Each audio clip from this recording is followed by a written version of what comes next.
नमस्कार। P3 भारत में एक बार फिर आप सबका स्वागत है। दोस्तों, आजकल हमारे देश में आम चुनाव जारी हैं और 2 चरणों का मतदान हो चुका है।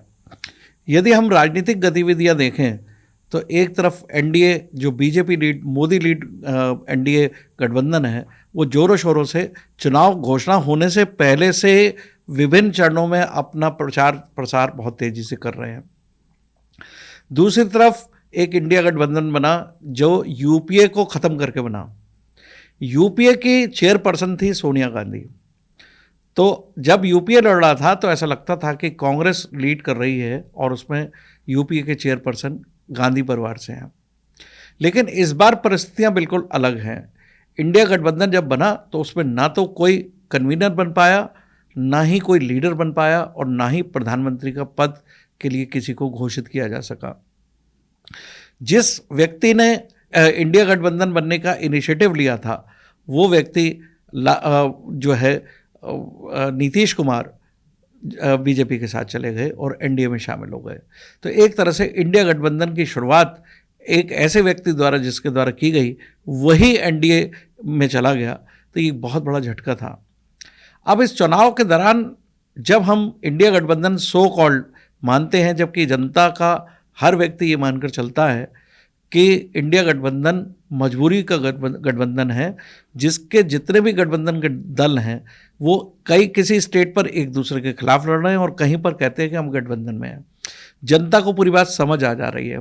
तो जनता के पास कोई विकल्प भी नज़र नहीं आ रहा है अब। लेकिन उस विकल्पों के अतिरिक्त इंडिया गठबंधन में जैसे अंतर्कलह है तो उसमें कोई एनडीए गठबंधन में भी कुछ अंतर्कलह नजर आ रहा है, जिसमें कुछ छन कर बात आती है कि कुछ छत्रप एनडीए में और बीजेपी में अपने जो है मुख्य धारा के लोगों से नाराज से नजर आते हैं, जिसमें कहीं विरोध के सुर भी नजर आ रहे हैं।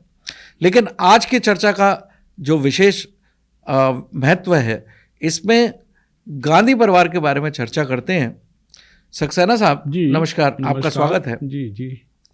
आपने देखा कि गांधी परिवार ने जब चुनाव आने वाले थे जी या चुनाव की रणभेदी में जाने की तैयारी थी, बिल्कुल जी, सबसे पहला सरेंडर सोनिया गांधी ने किया कि वो रायबरेली से चुनाव नहीं लड़ेंगी और उन्होंने सिर्फ राज्यसभा चुनी जी।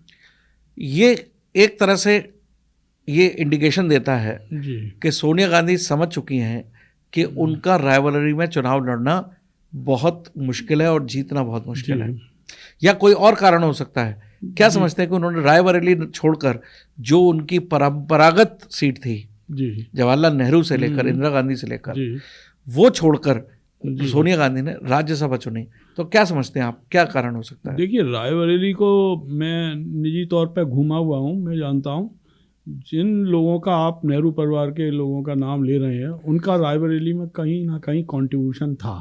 कितना था, कम था, ज़्यादा था, मैं नहीं कह सकता बाद में उनके जाने के बाद क्या रहा, पर उनका कॉन्ट्रीब्यूशन था। सोनिया गांधी जी से कम्युनिकेशन गैप रहा और संगठन गायब रहा। आप भावनात्मक रूप से कुछ दिन लोगों को मूर्ख बना सकते हैं, कुछ को बना सकते हैं, सबको पर नहीं बना सकते। आज सोनिया जी को लग गया था कि मैं काम नहीं कर पाऊंगी। यहाँ पे लोग आक्रोशित हैं। अब जो भी कारण रहे हो, नौकरी की मांग, इस तरह से आप मानते हैं कि रायबरेली की सीट उन्होंने देखा कि मैं जीत नहीं पाऊंगी। हाँ, लेकिन मुझे कुछ और कारण नजर आते हैं दोस्तों जी। रायबरेली की सीट छोड़ना सोनिया गांधी का, मैं समझता हूं गांधी परिवार का इस देश की राजनीति में सरेंडर की शुरुआत थी। सोनिया गांधी ने 2 वजह से सीट छोड़ी। एक वजह तो सक्सेना साहब ने बताया कि वो रायबरेली से जीतने की अपेक्षा नहीं रख रही थी। दूसरा, उनकी महत्वपूर्ण वजह थी स्वास्थ्य कारण। जी हाँ, सोनिया गांधी अपने स्वास्थ्य के कारण भी ये चाहती तो हैं कि वो राजनीति में बनी रहें, लेकिन लोकसभा और राज्यसभा में जमीन आसमान का अंतर होता है कार्यप्रणाली में। जी बिल्कुल होता है। राज्यसभा इनडायरेक्टली इम्प्लाइड मैनर में काम कर रही होती है, तो इसमें बहुत बार उपस्थित होने की जरूरत नहीं पड़ती है। जी हाँ, बिल्कुल। लेकिन लोकसभा में लोग उम्मीद करते हैं कि विपक्ष विशेषकर कांग्रेस की तरफ से सोनिया गांधी का कंट्रीब्यूशन नजर आए, तो सोनिया गांधी को अपना भविष्य नजर आता है, उसके हिसाब से उन्होंने राज्यसभा चुनी। ये मेरे ख्याल से आपका एनालिसिस काफ़ी हद तक सही है, क्योंकि राज्यसभा जनता के प्रति प्रतिबद्ध सदन तो है नहीं, है तो पार्लियामेंट का पार्ट, पर जो सीधी जवाबदेही नहीं है, जनता की सीधी जवाबदेही नहीं है। ये शुरू में तो सीधी जवाबदेही था, पर बाद में इसने हाउस ऑफ लॉर्ड का पैटर्न एडॉप्ट कर लिया। ठीक है जी। तो सोनिया गांधी ने जब ये निर्णय लिया तो ये निर्णय सारे राजनीतिक पंडितों के सामने ये प्रश्न उठा रहा था कि क्या गांधी परिवार अपने कांग्रेस के नेतृत्व के प्रति उदासीन नजर आते हुए वो सरेंडर कर रहा है। अगर आप कांग्रेस की पीछे के दिनों की कार्रवाई को देखें और उनकी कार्यप्रणाली को देखें तो एक तरह से दोस्तों मैं आपको आज राजनीतिक भविष्यवाणी की तरीके से ये बता रहा हूं कि आने वाले समय पे गांधी परिवार ने इम्प्लाइडली अपने को सरेंडर कर लिया है और देश की राजनीति की मुख्य धारा से अलग होते नजर आ रहे हैं धीरे धीरे। और जब से उन्होंने खड़के को कमान दी है तो वो केवल दिखावे की स्थिति है। अब उनको ऐसा लगने लगा है, एक महत्वपूर्ण बात और है जो मुझे बहुत ही चौंकाती है। अभी अगर आप राहुल गांधी के दौरे देखें जी हाँ, तो राहुल गांधी तीसरे चरण के क्षेत्रों में न जाके आगे के चरणों के क्षेत्रों में चुनाव प्रचार करने जा रहे हैं। बिल्कुल जी। ये कैसा नजर आता है आपको सक्सेना साहब? देखिए कि क्या ये साबित नहीं कर रहा है कि वो केवल फॉर्मेलिटी कर रहे हैं? देखिए एक बात मैं आपको बताऊं जी, हम लोग आगरा में रहते हैं, अकबर को बहुत जानते हैं, ये भी जानते हैं अकबर वे पढ़ा लिखा था, पर अकबर के कोर्ट में नवरत्न थे। अब इनके चारों तरफ जो लोग हैं उनको आप एनालिसिस कर लीजिए। जयराम रमेश सबसे बड़े प्रवक्ता हैं, जो सबसे बड़े कंट्रोवर्शियल मिनिस्टर थे तब रहे। नहीं मैं सक्सेना साहब मैं कांग्रेस की बात नहीं कर रहा, मैं गांधी परिवार की बात कर रहा हूं। जी गांधी परिवार में राहुल गांधी की जो प्रक्रिया है और जो कार्य करने की प्रणाली है जी। अभी मैंने एक वीडियो देखा कि योगेंद्र यादव एक मीटिंग में राहुल गांधी को इशारा कर रहे हैं और इशारा सुनने के बाद उन्होंने अपनी जेब से जनेऊ निकाला जी। यानी कि राहुल गांधी से जबरदस्ती चुनाव लड़वाया जा रहा है। हाँ।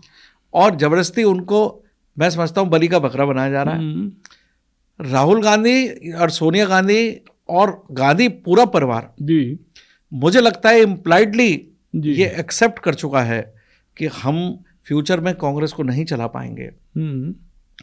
तो राहुल गांधी एक तरफ वायनाड में कहते हैं मेरा परिवार है, मुझे नजर आ रहा है ये गांधी परिवार की इंटरनल फिक्सेशन है जी कि आप देश को कंफ्यूज बनाए रखिए और निश्चित रूप से कांग्रेस का हमारा भविष्य कोई बहुत ज़्यादा उज्जवल नहीं है। तो गांधी परिवार धीरे धीरे राजनीति से अलग होना चाहता है, लेकिन उसमें एक सितारा जी, मेरी ये राजनीतिक भविष्यवाणी है कि 4 जून के बाद आपको कांग्रेस की कमान प्रियंका गांधी सौंपती हुई देखती हुई नजर आएंगी। प्रियंका गांधी अपने आप में आज की डेट में गांधी हैं, लेकिन निश्चित रूप से उनकी छवि राहुल गांधी से ज़्यादा अच्छी है। सोनिया गांधी शारीरिक रूप से दिक्कत में आने की वजह से अब इतनी सक्रिय नहीं हो सकती हैं जी। तो कांग्रेस की अगर कमान कोई संभालेगा या कांग्रेस को कोई रिवाइव करेगा तो अब गांधी परिवार ना होके प्रियंका वाड्रा परिवार करेगा यदि कुछ हुआ तो जी। राहुल गांधी एंड कंपनी जी, अभी फर्स्ट फेज के बाद राहुल गांधी 1-2 दिन के लिए विदेश चले गए थे जी हाँ। ये सारे इंडिकेशन देता है कि वो लोग केवल टाइम पास कर रहे हैं। यानी कि एक तरफ मोदी लीड एनडीए जी, जो चुनाव से कम 2 महीने पहले अपना प्रचार कर रहा है जी, और एक तरफ जो है अभी इनकी सीट्स नहीं डिक्लेयर हो रही हैं, तो लोग सोच रहे हैं कंफ्यूजन में है। नहीं, ये फिक्सेशन में है, ये केवल फॉर्मेलिटी कर रहे हैं और इन्हें मालूम है कि निश्चित रूप से हार मिलेगी। तो वो हार से बचने के लिए गांधी परिवार एक तरह से पैसिव गेम खेल रहा है और एनडीए को रास्ता दे रहा है। तो दोस्तों आने वाले समय पे कांग्रेस का भविष्य प्रियंका वाड्रा के हाथ में नजर आ रहा है और गांधी परिवार की विदाई पहली बार स्वतंत्रता के बाद, जबकि मोदी नारा लगाते थे कि भारत कांग्रेस मुक्त भारत जी, लेकिन मुझे लगता है कि कांग्रेस तो अभी एकदम मुक्त नहीं भारत कर पाएंगे हम जी। लेकिन निश्चित रूप से गांधी परिवार से कांग्रेस किनारा करने की तैयारी कर रही है। और कांग्रेस ही एक ऐसा दल है जो फ्यूचर में राष्ट्रीय स्तर पर एनडीए को फेस करेगा और एनडीए के साथ कंपटीशन करेगा, ऐसी मेरी जानना है। तो ये दोस्तों, गांधी परिवार का सरेंडर ऑलमोस्ट हो चुका है और 4 जून के बाद एक और संभावना है, क्योंकि राहुल गांधी के ऊपर नेशनल हेराल्ड केसेस में केस चल रहे हैं और जमानत पर वो बाहर हैं, तो हो सकता है कि आने वाले समय पे और भी जो उनके केसेस हैं स्पीडली उसको फॉलोअप हो और स्पीडली उनका डिस्पोजल हो। तो ऐसी स्थिति में राहुल गांधी हो सकता है इस देश से भी देश में ना रहें और वो देश के बाहर भी जा सकते हैं। ऐसी मेरी संभावना है कि जिस तरह से राघव चड्ढा इस समय इंडिया में नहीं है, हो सकता है राहुल गांधी भी जून के पहले हफ्ते में देश से बाहर हों। ये ऐसी मेरी संभावना है। हालांकि कांग्रेस के इतना बड़ा नेतृत्व, लेकिन जिस तरह से वो लोग सरेंडर कर रहे हैं उसके हिसाब से मुझे नज़र आता है कि राहुल गांधी निश्चित रूप से राजनीति से दूर जाते हुए नजर आ रहे हैं और उनके खिलाफ जो कानूनी प्रक्रियाएं पूरी हो सकती हैं उनसे बचने के लिए वो एक बार को देश भी छोड़ सकते हैं, ऐसा मेरा मानना है।